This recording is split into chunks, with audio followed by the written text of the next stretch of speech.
베드로전서 2장 1절로 10절의 말씀을 나누기를 원하는데, 이 말씀의 결론은 아름다운 덕을 선전하는 겁니다.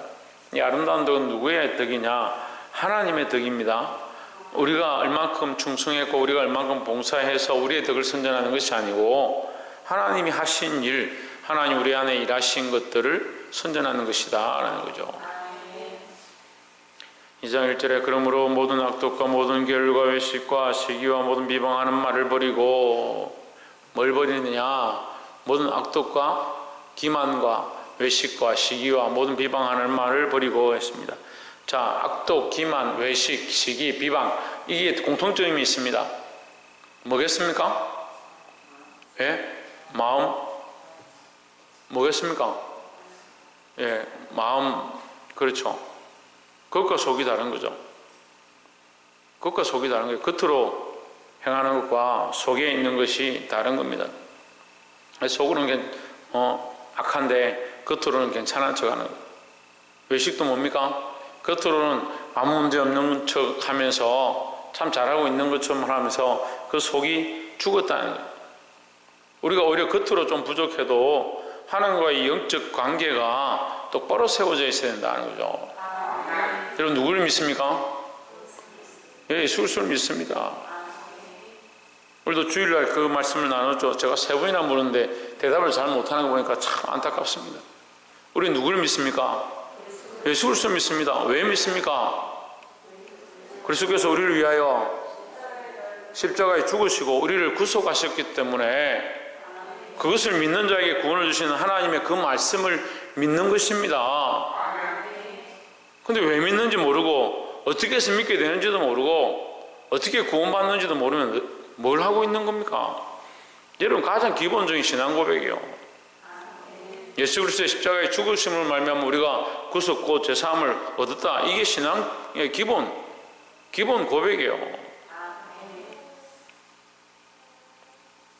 악독과 기만과 외식과 시기와 비방하는 말은 뭐냐? 겉과 속이 다른 거죠. 겉으로는 괜찮은 척, 잘하는 척, 목사님 말씀 잘 듣는 것처럼 아멘 아멘 하는데 속은 많아. 자기 생각을 다 계산해보고 있는 거죠. 안 잘하는 사람들이 왜 안 잘하는가 보니까 겉으로는 아멘하고 겉으로는 듣는 척 하는데 그 속 사람이 죽어 있는 겁니다. 속이 썩어 있고 속이 악독으로 가득하고 시기와 외식과 기만과 비방하는 말로 가득한데 어떻게 잘하겠느냐는 거죠. 여러분, 이 속 사람을 늘 십자가 앞에 내어놓고 회개하고 십자가에 못 박고 정결하게 하는 저와 여러분 되기를 주의 이름으로 축원합니다. 2장 2절에 갓난아이들 같이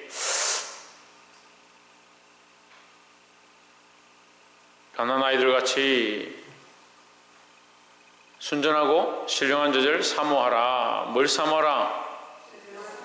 예, 순전하고 신령한 저절을 사모하라. 이 아이들에게는 이게 없으면 죽는 거예요. 아이들은 이 젖을 먹지 않으면 죽는 겁니다.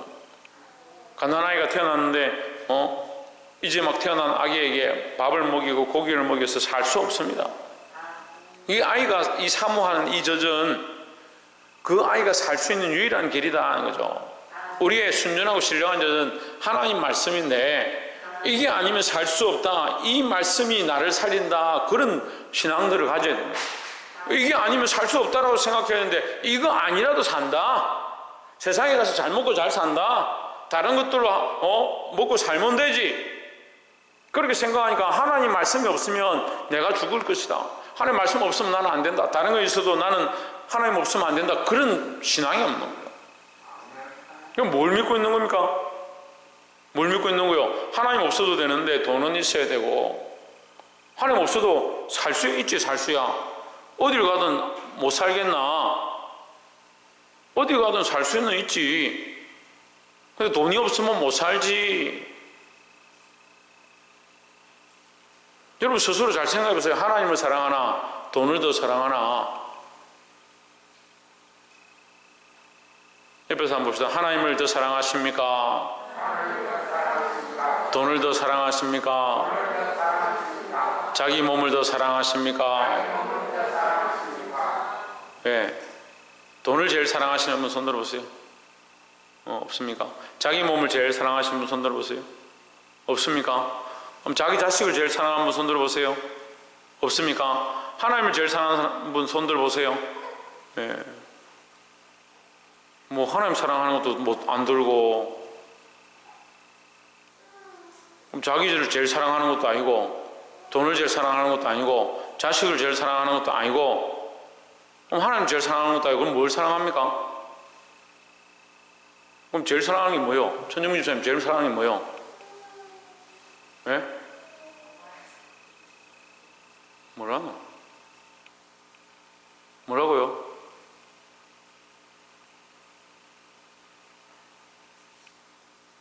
박 이사 뭘 제일 사랑하는데?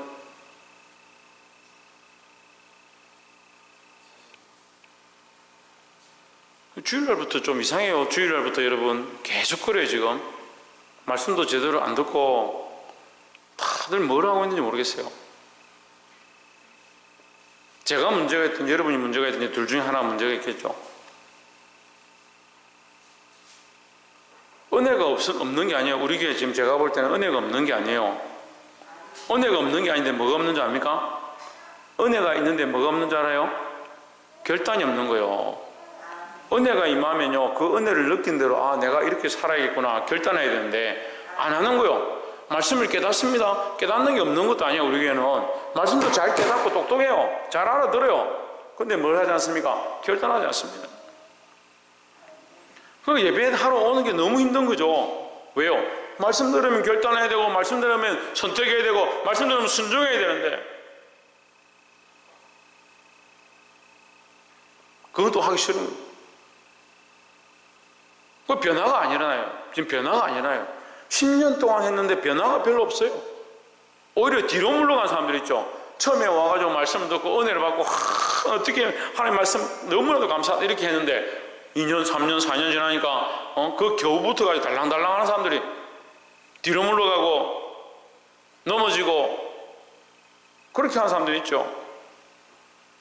그 변화되지 않는다. 갓난아이들 같이 순전하고 신령한 자를 사모하라. 말씀이 아니면 죽겠다. 이 말씀만 사모하고 말씀만 순종해야겠다. 이 말씀밖에 없다. 그렇게 해야 되는데 이 말씀대로 살기 싫으니까 어떻게 하냐? 1절이 나오는 거예요. 이게 서로 비교되는 겁니다. 1절과 2절 비교되는 1절 보세요. 그러면 모든 악독과 기만과 외식과 시기와 비방하는 말을 버리고 이 버릴 거를 안 버리는 거예요. 버릴 거를 안 버리니까 자꾸 말씀 들으면 어떻게 됩니까? 목사님 왜 자꾸 우리 보고 뭐라 하냐? 제가 뭘 뭐라 합니까? 말씀에 있는 대로 해석해 드리는 거지. 그럼 둘 중에 하나 선택해야 돼요. 하나님을 선택하든지 돈을 선택하든지 하나님을 선택하든지 재물을 선택하든지 하나님을 선택하든지 세상을 선택하든지 하나님을 선택하든지 정욕을 선택하든지 하나님을 선택하든지 자기를 선택하든지 뻔히 다 알고 뻔히 옳은 것이 뭔지 알고 믿음으로 살아야 될 결단해야 될 것이 뭔지 뻔히 아는데 왜 하나님을 선택하지 않고 자기가 원하는 걸 선택하면서 이게 옳다라고 주장하냐. 그래서 책망하면 악독과 기만과 외식과 시기와 비방하는 말을 가지고 있다. 더 직접적으로 말씀드리면요 2장 1절은 마귀가 주는 거예요. 마귀가 원하는 모양들이잖아요. 그대로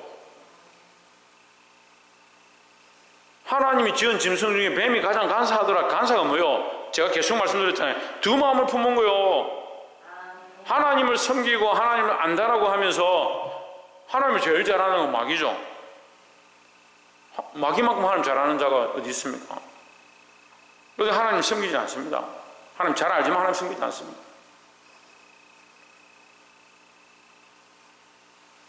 그러니까 우리가 하나님 앞에 서서 정신을 차려야 되는 겁니다. 내가 마귀 편에 서 있는가? 세상 편에 서 있는가? 나를 사랑하는 편에 서 있는가? 자기를 돌아봐야 된다는 거죠. 2절을 다시 보십시오. 갓난아이들 같이 순전하고 신령한 자를 사모하라.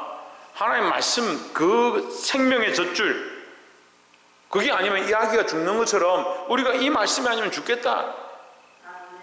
자 이래 이 말씀이 아니면 죽겠다. 그런 사모함들이 있어야 된다는 거예요. 이는 그로 말미암아 너희로 구원에 이르도록 자라게 하려 함이라 했습니다. 그럼 뭐가 우리를 구원에 이르도록 자라게 한다? 왜? 하나님 말씀, 신령한 저니까, 순전하고 신령한 저지니까 하나님 말씀이 우리가 사모하는 하나님 말씀, 그 하나님 말씀을 사모하는 것이 뭐냐? 우리를 구원에 이르도록 자라게 한다는 거죠. 왜? 근데 뭐 그 말씀이 아무리 좋고, 그 말씀이 아무리 잘 가르치고, 그 말씀이 아무리 분명해도 우리가 그걸 사모하지 않으면 뭐예요? 시기와 악독과 분쟁과 비방하는 말 그거 하고 있는 거요. 이건 이방인들이 하고 있는, 이방인들이 할 일인데 왜 믿는다고 하는 사람들이 그런 일을 하냐고요. 보게 되길 소망합니다. 3절에 너희가 주의 인자하심을 맛보았으면 그리하라 했습니다. 주의 인자하심을 맛보았으면 그리하라 이렇게 하면 이해를 잘 못하는 분들이 있습니다. 그래서 쉽게 해석하면 은혜를 맛보았으면, 주의 은혜를 안다면, 하나님의 은혜를 맛보았다는 건 뭐예요? 하나님 은혜를 맛보았다는 건 뭐예요? 지금 제가 아까 말씀드렸잖아요. 우리 교회는 뭐가 있다? 은혜가 있다.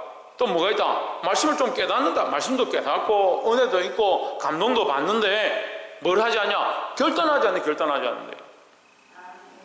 너희가 이 은혜를 맛보았다면, 이 말씀을 깨달았다면 결단해야 되지 않느냐? 하나님 말씀을 사모하고 그 말씀에, 그 구원에 이르도록 몸부림치고 살아가야 되고 선택해야 된다는 거예요.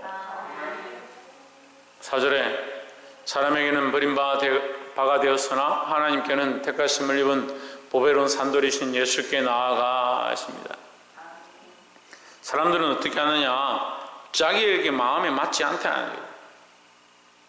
자, 여기도 두 가지로, 자, 이 이분법으로 너무 보면 안 되지만 어쨌든 이분법인 해석이 여러분에게 이해를 돕기 위해서 이분법인 해석을 하면, 사람들이 지은 집이라 하고 하나님이 원하시는 집 두 가지가 있다 생각해 봅시다.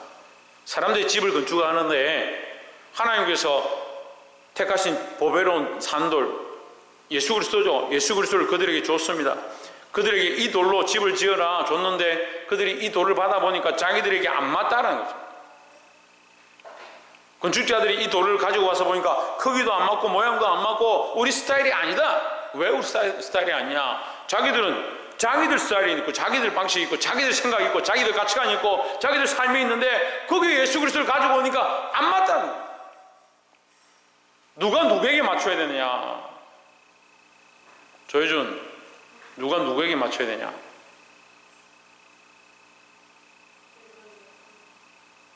그럼 내가 예수님께 맞춰야죠.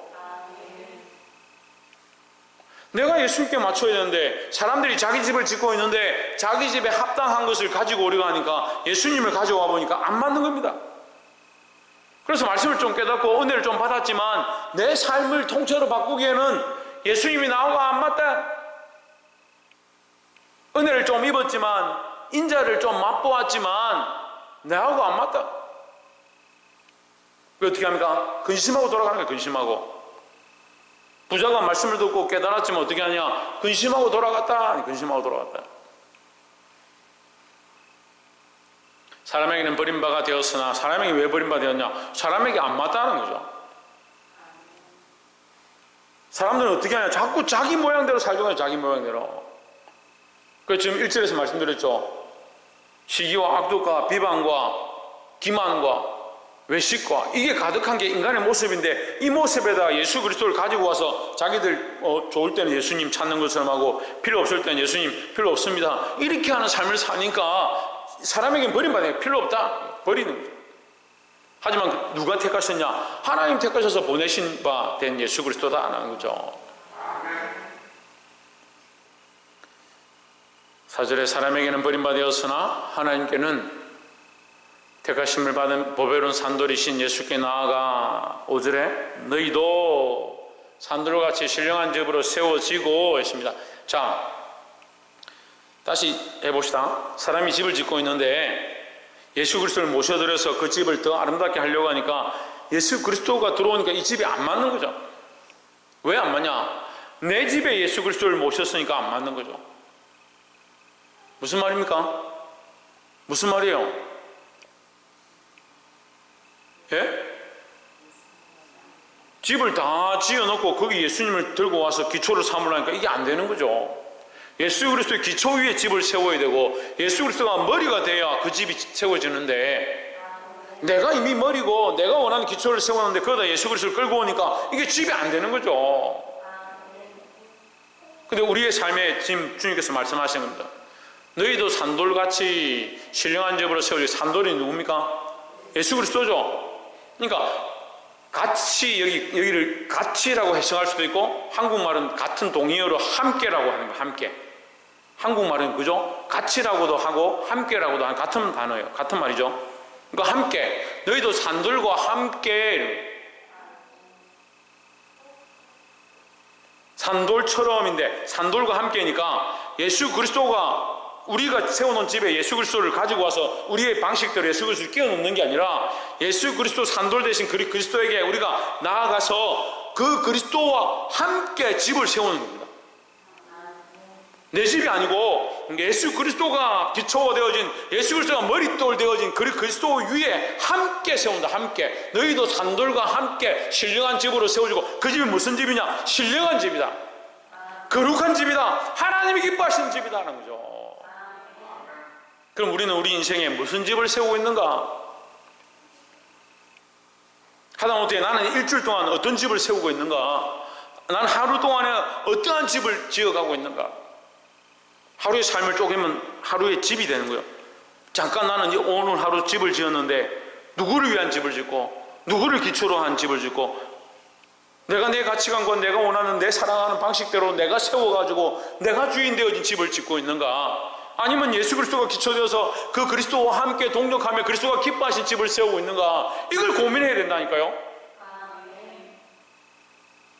좀 말씀 듣고 은혜 받아가지고 내가 지어놓은 집에다가 오늘 내가 사는데 예수님 말씀 조금 가져와서 적용해보니까 아이고 힘드네, 필요 없다, 버리는 거예요. 그래서 사람들이 버린 돌이 되는 거예요. 수많은 인류가 버리고 있는 예수 그리스도. 왜요? 자기 삶에다 끼워 넣으려니까 안 맞는 거죠.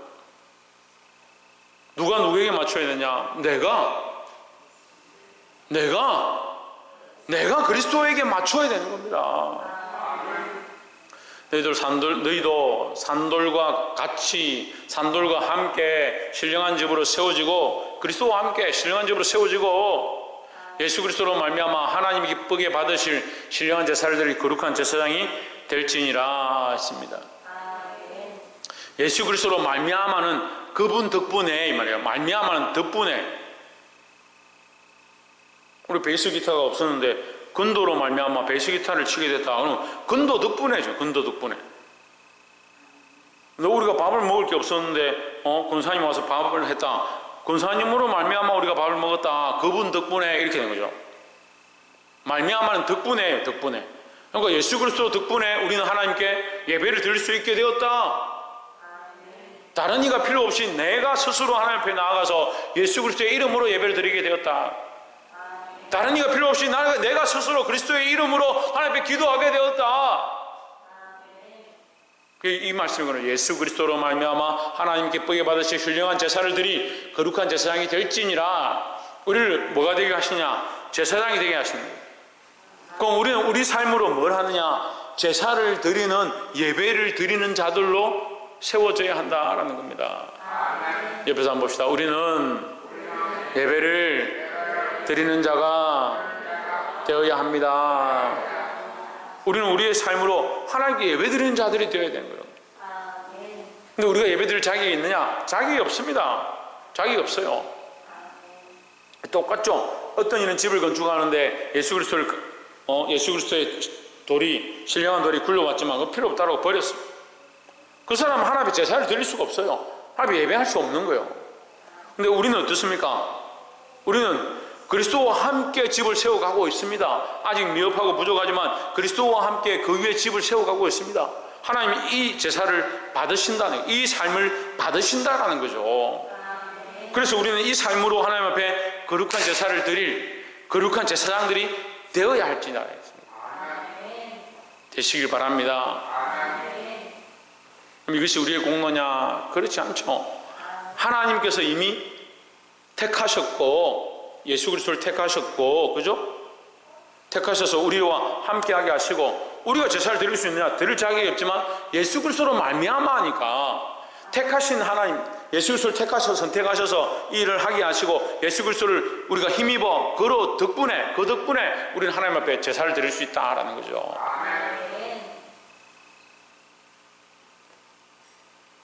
여러분, 최근에 하나님께서 계속 말씀하시는데 주객을 전도하지 마라. 누가 주인이냐? 예수 그리스도가 주인이고 하나님이 주인인데 내가 내 삶의 주인이냐? 내가 원하는 대로 선택하고 내가 원하는 대로 이렇게 하려고 하는데 하나님 좀 이렇게 해주십시오. 예수님 좀 이렇게 도와주십시오. 누가 주인이냐? 참 답답합니다. 언제까지 그런 삶을 살고 있으면서 내가 잘하고 있는데 목사님 왜 자꾸 뭐라 하나 그런 생각을 할지.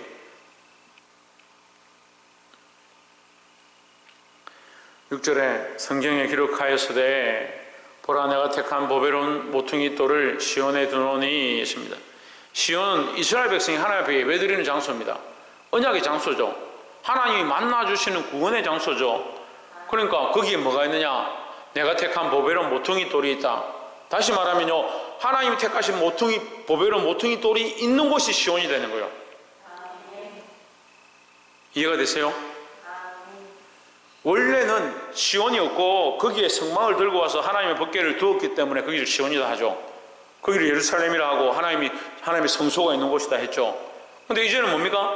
예수 그리스도를 십자가에 예수 그리스도가 오셔서 우리를 위하여 대속 제물이 되심으로 말미암아 그리스도를 부르는 온 세계 어디서나 하나님 앞에 예배할 수 있다는 거죠. 그러니까 시온의 보배로운 모퉁이 돌을 둔다는 말은 장소적인 의미가 아니고 보배로운 내가 택한 하나님께서 택하신 누구를 택했다 했습니까? 예수 그리스도를 택했다 했으니까 택하신 예수 그리스도가 있는 곳은 다 뭐다? 시온이다는 거죠. 그럼 우리는 예수 그리스도로 말미암아 제사를 드릴 거룩한 제사를 드릴 거룩한 제사장이 되었다. 신령한 제사를 드릴 거룩한 제사장이 되었다. 그러니까 우리가 온 세계 어디서나 예수 그리스도를 모시고 있다면 그곳이 시온이 된다라는 거죠. 시온에 두노니 그를 믿는 자는 부끄러움을 당하지 아니하리라 하였으니 했습니다. 우리는 부끄러움을 당하지 않습니다.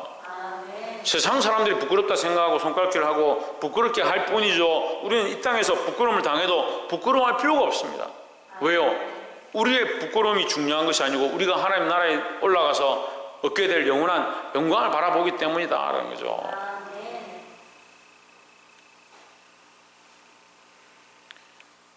제가 이 말씀을 가르쳐보고 또 많은 사람들과 말씀을 나눠보고 목회자들도 만나보고 이렇게 해보니까 참 이게 딱 두 가지로 나눠지는 거예요.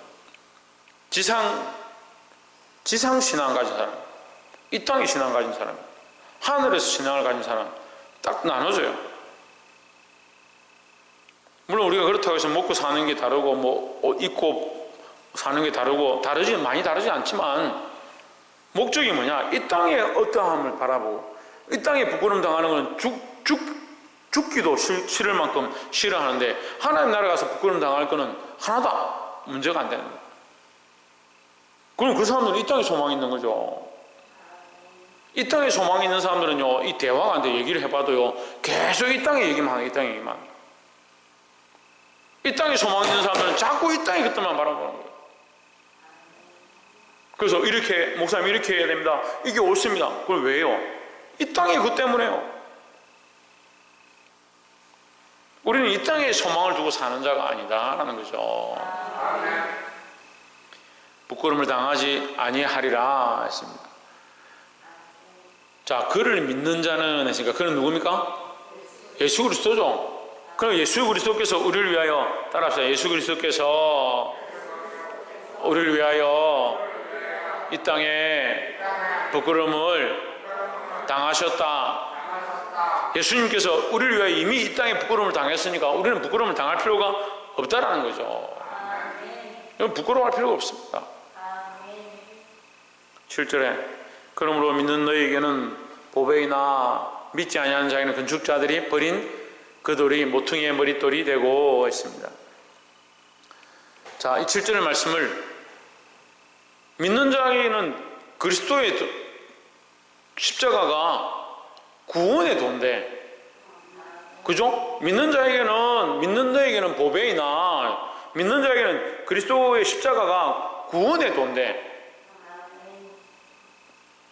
믿지 않는 자에게는 뭐요? 미련한 것이다, 미련한 것. 믿지 않는 자에 볼 때는 그 말도 안 되는 그걸 왜 믿냐?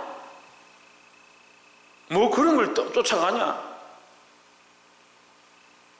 그렇게 자꾸 가르치는 거요. 교회 가면 밥 먹여주냐? 저 어렸을 때 귀에 못이 박히도록 들은 얘기가, 교회 가면 밥 먹여주냐? 교회 가면 돈이 나오냐? 돈이 나오냐? 떡이 나오냐? 그 시리즈에 있어요. 저 계속 듣던 저를 핍박하던 그 말들이 있어요. 저를 핍박했던 그 말들이 요즘 믿는 사람들이 그런 말 하더라고, 저한테. 믿는 사람들이. 목사님, 그만큼 한다고 저 떡이 뭐 있습니까? 밥이 있습니까? 먹고 살겠습니까? 그런 소리 하는 거예요. 그래, 물어보고 싶어요. 믿긴 믿어요? 믿긴 믿는 거 맞아요? 믿는 너에게는 보배이나, 누구를? 예수 그리스도를 믿는 너에게는 그것이 보배이나, 믿지 아니하는 자에게는 뭐요? 건축자들이 버린 모퉁이 돌이 되는 거예요. 믿지 않는 자는 버려버린다. 버렸지만 하나님 어떻게 하신다? 모퉁이의 머릿돌로 삼으신다. 하나님 나라의 기초요, 기초. 하나님 나라의 기초. 온 세상 가운데 흩어져 있는 믿는 자들이 그 그리스도와 함께 보배로운 집으로 세워져 가고 있는 거예요. 온 세상에 흩어진 민족들이, 우리 믿음의 백성들이, 온 세상에 예수 그리스도를 믿는 사람들이 있을 거 아니에요. 자기 삶으로 그리스도를 위해 살아가는 수많은 사람들이 있을 거 아니에요. 그것이 보이지 않는 영적 교회를 세워가고 있고 신령한 집으로 세워져 가고 있는 거예요. 거기 머릿돌이 누구냐? 예수 그리스도입니다. 머릿돌이다, 머릿돌. 예수님이 부활의 첫 열매가 되셨다.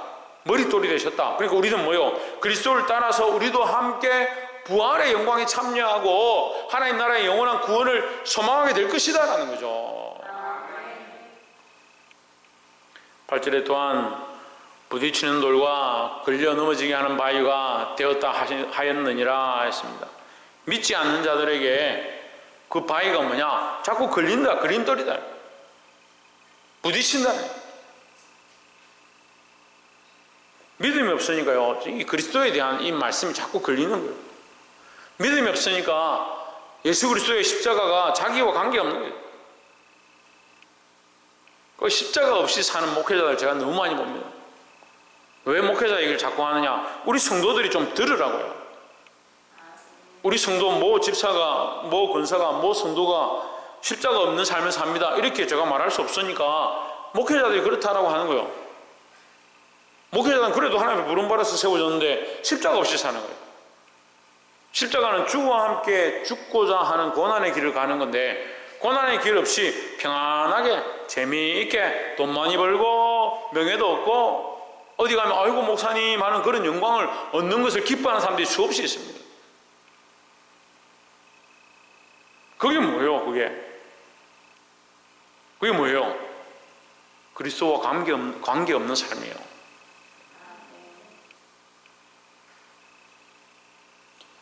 또한 부딪히는 돌과 걸려 넘어지게 하는 바위가 되었다 하였느니라. 믿지 않는 자들에게는 미련한 것이다. 걸린다. 그러니까 바리새인들과 서기관들이 어떻게 했어요? 자꾸 걸리니까 지나갈 때마다 걸리고 말할 때마다 걸리고 백성들이 그를 쫓아가니까 어떻게 합니까? 끌고 가서 십자가에 못 박아 죽여버렸어요.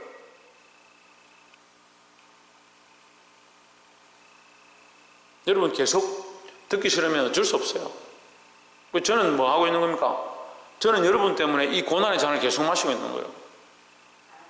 말씀을 아무리 가르쳐도 그리스도와 함께 십자가를 지고 주와 함께 고난당하며 주와 함께 죽을 각오들이 안 되어 있는 성도들에게 여러분 주와 함께 십자가를 지시고 주를 위해 사십시오 계속 가르쳐도 자꾸 뭐하냐? 시기하고 질투하고 비방하고 악독을 행하는.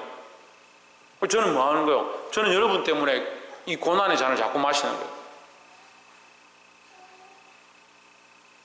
여러분이 그렇게 안 해도요, 제가 당할 고난들이 너무 많이 있습니다. 왜 자꾸 저에게 고난의 잔들을 부어주는지, 왜 자꾸 불순종의 길을 가고 자기가 선택하고 싶은 것들을 행하는지 참 안타까워요. 근데 보니까요, 좀 교회가 은혜스럽고 은혜가 있을만하면 그 은혜를 받았을 때 더 하나님 앞에 부르짖고 더 하나님 앞에 무릎 꿇고 엎드려야 되는데, 좀 말씀 좀 깨닫고 좀 말씀 깨달아서 은혜가 좀 될 만하면 기도를 중단해버려요. 좀 기도 좀 해가지고 은혜 받고 좀 뜨거울 만하면 어제 뜨거웠으니까 오늘은 좀 쉬지 하고 중단해버려요. 날마다 부르짖고 날마다 하나님 앞에 나와도 시원찮을 판에 왜 그렇게 하는지 모르겠어요. 또한 부딪히는 돌과 걸려 넘어지게 하는 바위가 되었다 하였느니라. 그들이 말씀을 순종하지 아니하므로, 정확하게 얘기하죠. 부딪히고 넘어지는 이유가 뭐냐? 말씀을 순종하지 아니함으로 넘어진다. 여러분, 제발 말씀을 좀 순종하십시오. 옆에서 한번 봅시다. 하나님을 믿습니까? 계속 합시다. 믿으면 말씀을 순종해야 합니다. 그럼 뭘 순종해야 합니까? 내 생각을 순종하는 게 아니고 말씀을 좀 순종해. 말씀을. 전에도 말씀드렸지만, 여러분이 말씀 순종한다고 제가 쌀이 생깁니까? 여러분이 말씀을 순종해서 말씀대로 살려고 몸부림친다고 제가 옷이 생깁니까? 근데 말씀은 말씀대로 순종하라고 순종 안 하는 것 때문에 저를 더 힘들게 만드는 거예요. 순종 안 하면 그냥 순종하지 마세요. 어쩔 수 없잖아요. 근데 왜 저를 자꾸 힘들게 합니까?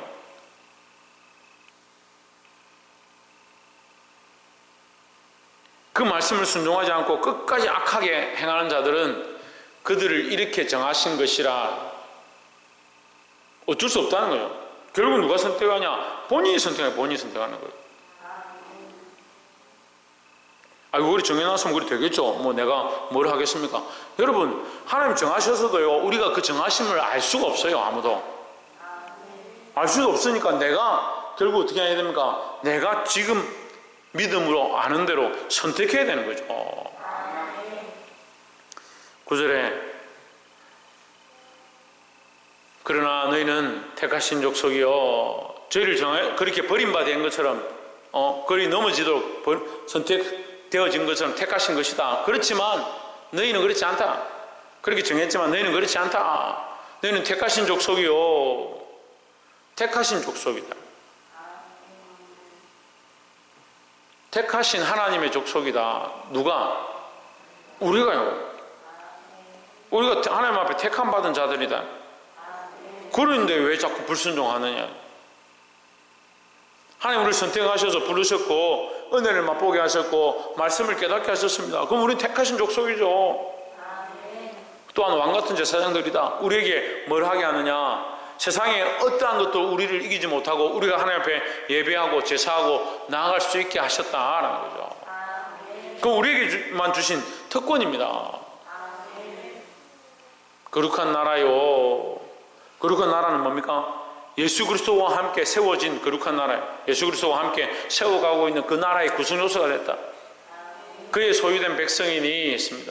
너희는 남의 것이 아니다. 하나님의 것이다. 그럼 뭘 사모해라? 신령한 저주를 사모해라.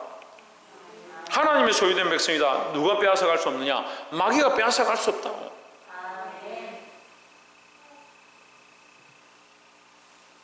마귀가 빼앗아갈 수 없는 걸 자꾸 마귀한테 가려고 하는 거예요. 어떻게 해서? 시기하고 질투하고 비방하는 말을 하고 악독이 가득해서 자꾸 마귀 편에 서려고 하는 거예요.